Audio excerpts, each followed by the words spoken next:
En 2022, au Burkina Faso, on dénombrait 692 décès dus aux accidents de la circulation et 4355 décès dus au paludisme en 2021. Le Burkina Faso, depuis 2015, fait aussi face au terrorisme avec plus de 2 millions de Burkinabés déplacés internes. Des chiffres qui ont interpellé la Fédération nationale, des syndicats des taximens et des acteurs du transport urbain du Burkina Faso.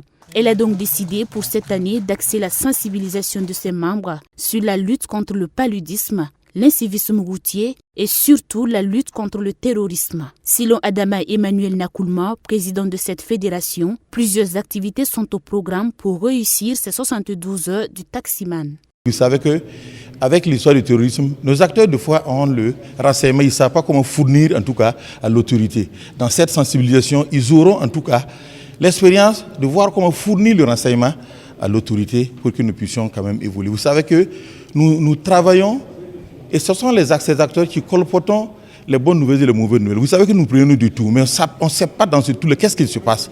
Mais en formant ces acteurs-là, je pense qu'il peut y avoir une contribution de plus dans ce que nous sommes en train de vouloir faire. Ces journées vont aussi permettre aux chauffeurs de taxi de réfléchir aux difficultés qu'ils rencontrent dans l'exercice de leurs fonctions. La difficulté majeure, selon Adama Emmanuel Nakoulma, reste le transport des personnes par des conducteurs de tricycles. Vous savez qu'il y a une loi, un arrêté de 2012 qui fait l'interdiction du transport des personnes par les tricycles. Et à nos jours, vous avez vu que c'est un fléau qui a pris de l'ampleur.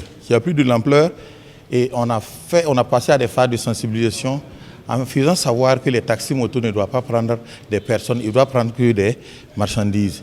Mais nous avons demandé à l'État de faire des efforts pour réglementer cette situation.